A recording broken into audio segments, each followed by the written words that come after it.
I heard her laugh as she said, "The proposal is just a trap to get the ring. Don't worry. He's paying for everything."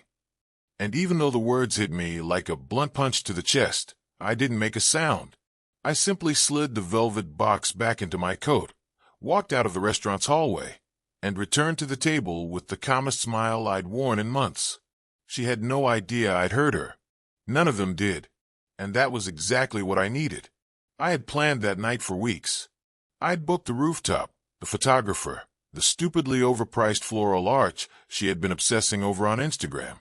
But when I walked back to the table and saw her tilting her head, expecting me to be the same predictable, stable guy she thought she had wrapped around her finger, something inside me settled.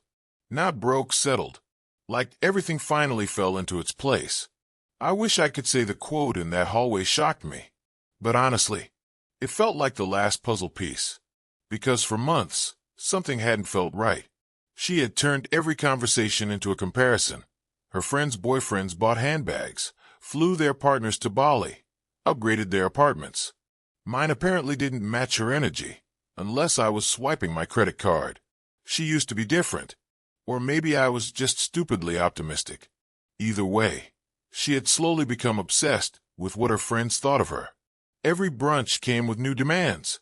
She wanted the same bracelet Emily got, the same skincare subscription Mia bragged about, the same travel lifestyle Cassie posted online, like it was sponsored content.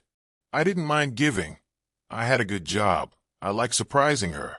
But it became less about us and more about her needing to win some invisible competition. The breaking point before the real breaking point was when she insisted we host her birthday at a luxury Sky bar. Her birthday, which somehow turned into my $3,800 bill because everyone expects it, babe. You're financially stable. I paid it, even though it made my stomach twist. But that night I realized nothing was ever enough. Not for her. Not for the persona she curated for Instagram. Still, I pushed forward with the proposal idea. Because despite the red flags, the sinking feeling, the draining expectations, I loved her. Or at least, I loved the version of her I met 2 years ago. The version before the friends, the comparisons, the obsession with looking like the main character of her friend group. And I was ready to propose that night. I really was. Until fate decided to finally rip the curtain down in the simplest, ugliest way possible. She thought I had gone to the bathroom, but I'd actually stepped into the hallway to call the photographer and confirm timing. That's when I heard her voice, sharp, mocking, confident, as she told her friend on the phone, "He's proposing tonight." I already saw the arch on the roof. It's so cliché, but whatever. I'm keeping the ring no matter what. And once I get it, we're doing the girls' trip, and he's covering the villa. Don't worry, it's all part of the plan. Her friend must have said something, because she snorted and added, "He's too soft to say no." I could cheat, and he'd still try to work things out. Men like him don't leave. That one hurt, more than I let myself show. I stood there, quietly, breathing slowly, while my pulse pounded in my ears. I didn't storm out. I didn't confront her. I didn't break down. Instead, something in me clicked. Not anger, not heartbreak, but clarity. Cold, absolute clarity. I finally saw exactly who she was, who she thought I was, and how much she relied on that imbalance. So I smiled. I thanked the photographer for his time and told him there would be a change of plans. Then I walked back to the table, sat down, and kissed her cheek. She beamed at me, blissfully unaware that her own words had already buried everything she thought she controlled. The rest of the dinner was almost surreal. She rambled about the group trip she wanted to take next month, a girls plus boyfriends extravaganza in the Maldives where, naturally, she volunteered me to pay for the villa, since everyone knows you're the stable one. She described the infinity pool, the floating breakfast trays, the drone shots she wanted. I nodded at all the right moments, playing the role she expected. Meanwhile, I replayed every word she said in that hallway, not to hurt myself, but to sharpen my focus. Because if she thought I would just swallow that manipulation and keep paying my way through her illusions of grandeur, she had misread me entirely. The definitive betrayal wasn't just a plan to use the proposal for a ring. It wasn't the vacation she wanted me to finance. It wasn't even the condescending comments to her friend. It was what I found later that same night. While she showered at my place, her phone lit up with a preview notification.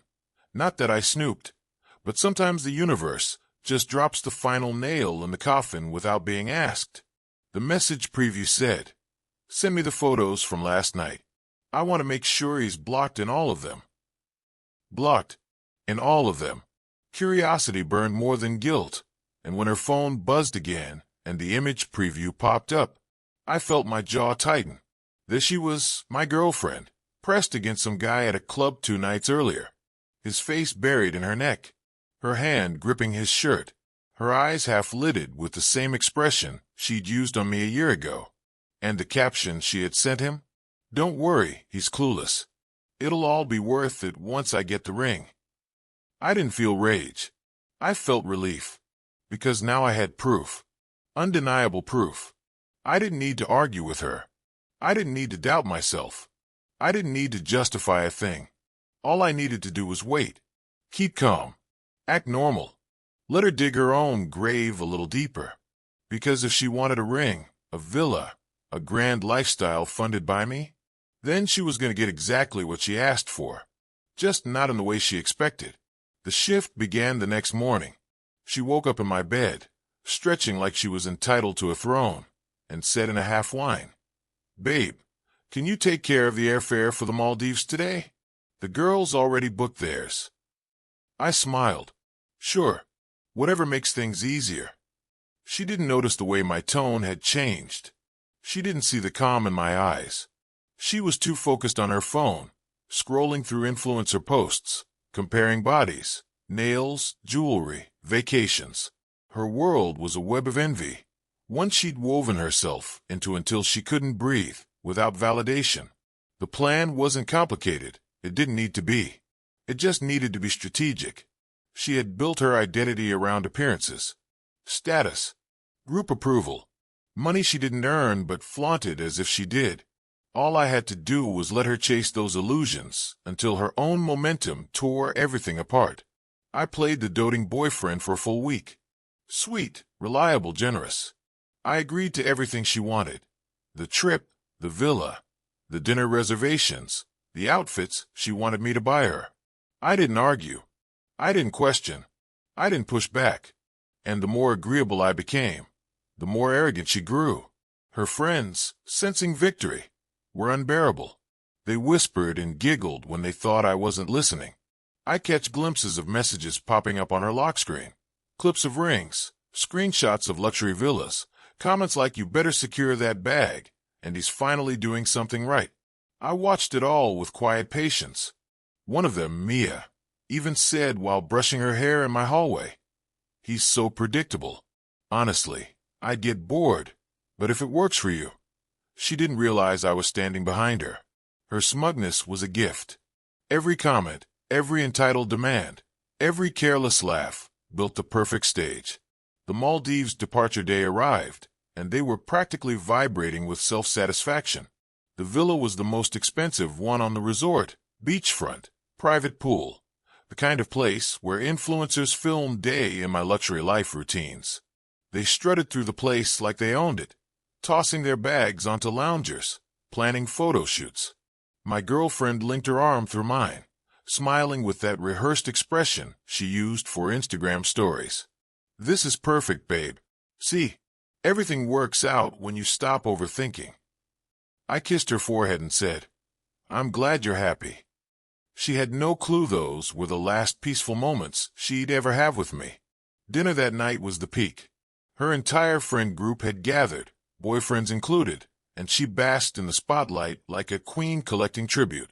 She made a dramatic toast, lifting her glass and declaring, "To being with a man who knows how to treat a woman right." I felt a ripple of smug laughter around the table. One of the guys muttered, "Damn, he must be loaded." The girls clinked glasses, beaming like they had front-row seats to their friend's ascension into luxury. Perfect, because that was the moment the villa manager approached our table with a polite bow and a folder. "Sir, we need your signature on the payment authorization for the villa and the additional services." My girlfriend nudged me playfully. "Go ahead, babe. You're the responsible one." I opened the folder. Then I slid it across the table toward her. Her smile flickered. "What's this?" I kept my voice steady and warm. "You booked the villa.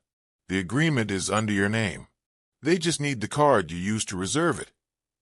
The entire table fell silent. She laughed, awkward and high-pitched. "Don't be silly. You said you'd handle it." "No," I corrected gently. "I said I'd handle the airfare. You handled everything here." Mia snorted, whispering, "What's happening?" Emily muttered, "He's joking, right? Tell me he's joking."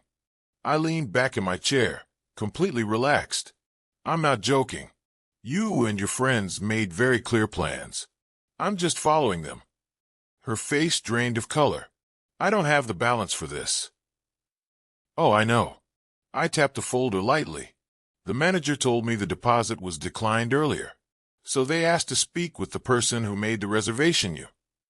The panic spread like gas on fire. Mia whispered furiously, "You told us he was paying. You promised." Emily hissed, "We wouldn't have come if we knew we had to split this." Her boyfriend added, "This is 12 grand. What were you thinking?" My girlfriend glared at me, voice shaking as she said, "Why are you doing this? You're embarrassing me."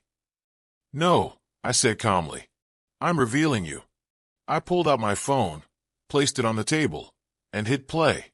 Her own voice echoed back at her from the restaurant hallway. "The proposal is just a trap to get the ring. He's paying for everything. Don't worry, it's part of the plan." The table erupted. Her friends turned on her instantly. Accusations, curses, betrayal, disbelief. She stuttered, cried, begged, trying to silence the recording while the villa manager waited, confused but firm. I stood, pushed in my chair, and said quietly, "Good luck, everyone." And then I walked out. The moment I stepped into the night air, I felt lighter than I had in months. Behind me, chaos exploded, shouting, accusations, the frantic energy of people realizing they'd backed the wrong queen. I didn't look back once. I left the villa without taking a single piece of luggage. I didn't need anything from that trip. Freedom was enough. I caught the earliest flight home, slept for most of it, and by the time I landed, my phone had already begun detonating with notifications. The first dozen messages were panicked, then angry, then manipulative, then desperate. "Where are you? This isn't funny. You're ruining everything. I'll pay you back later. Just transfer the money now. Everyone is blaming me. Please fix this. I'm sorry, okay? Can we just talk? You're being dramatic. You owe me at least a conversation." I opened none of them. When the text didn't work, she moved on to voicemails, frantic, sobbing, breathless. In the background, I could hear arguments, her friends screaming at her, the tension of a collapsing social hierarchy she'd spent years depending on. By the time I reached my apartment, she had switched to guilt, then blame again, then begging. The peak was when she sent, "Please, I can't pay this. They're turning on me. I need you." That was the message that made me sigh, not with anger, but with finality. Because she didn't need me. She needed my money, my predictability, my silence. I sat on my couch, opened the cheating photos from her phone preview, attached them to an email, and forwarded them to her entire friend group with one simple line. "This is why I left. Do not contact me again." Then I blocked her everywhere. Phone, email, social media, every path she could use to reach me. Her world went silent in an instant. The next day, her sister, the only decent one in her family, called me privately, not to defend her, but to apologize. She said she'd warned her repeatedly, told her to stop using me, stop manipulating, stop competing with her friends like life was an online scoreboard. I thanked her, and that was it. Over the next week, I found out through mutual acquaintances that the friend group had fractured completely. The unpaid villa bill had imploded them. Friendships ended, relationships broke, accusations flew everywhere. The guy she cheated with blocked her after seeing how messy everything became. Her reputation, at least within that circle she was so obsessed with impressing, collapsed beyond repair. But that wasn't my victory. My victory was quieter. I got my peace back. I went back to work, reconnected with old friends, rediscovered what it felt like to enjoy my salary without bleeding it into someone else's endless insecurities. I slept better. I laughed more. I started cooking again, something she always said wasn't aesthetic enough for couple content. I called my mom. I fixed the dripping faucet I'd been ignoring.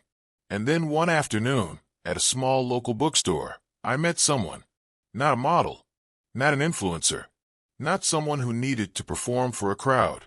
Just a woman sitting cross-legged on the floor aisle, comparing two murder mystery books, muttering to herself that she wasn't emotionally ready for another plot twist.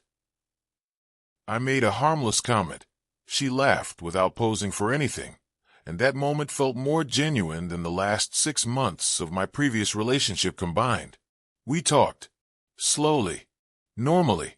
Humanly. No competition. No expectations. No curated aesthetics. It reminded me that relationships aren't supposed to feel like auditions, or battles, or investments. They're supposed to feel like rest. Looking back, I don't hate my ex. I don't even resent her.